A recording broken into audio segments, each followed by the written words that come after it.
hammamiz keladigan joyimiz.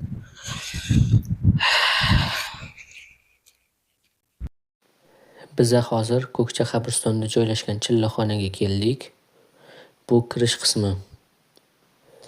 Agarda siz ham o'limdan oldin o'lib ko'rish imkoniyatini bilmoqchi bo'lsangiz, siqib ko'rmoqchi bo'lsangiz, chillaxonaga tashrif buyurishingizni maslahat beraman. Chillaxona ikki qismdan tashkil topgan. Chillaxonaning ayvoni va uning asosiy qismidan tashkil topgan. Bu chillaxonaning ayvoniga kirish yo'lakchasi.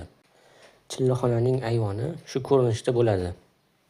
Bu videoni olishdan maqsadim bu endi katta qarzi bor insonlar, hayotda yashashdan maqsadi yo'q insonlar va arzimagan muammolardan qochib o'z joniga qasd qilmoqchi bo'lgan insonlar shu joyga kelib 15 daqiqa chillaxonada qabr hayotini his qilib ko'rish imkoniyatini berish uchun shu videoni olishga qaror qildim. Negativ fikrlar kerak emas. Ishoninglar. Taassurotlar. Juda ham yuqori.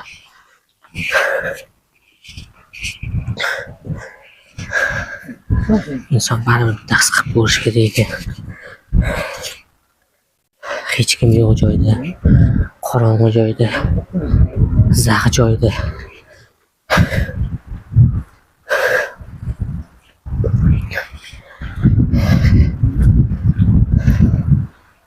Haligacha o'zim kelolmayapman.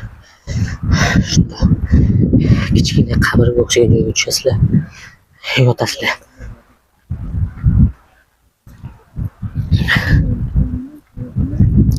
Aytishadi-yu, inson ko'milgandan keyin ko'mayotgan paytida har bir narsani tovushigacha eshitib turadi.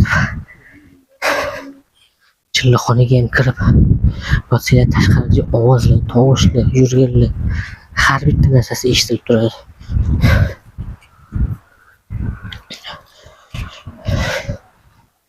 Bitta kelib ko'rishinglarni maslahat beraman. Bitta his qilib ko'rishinglarni maslahat beraman.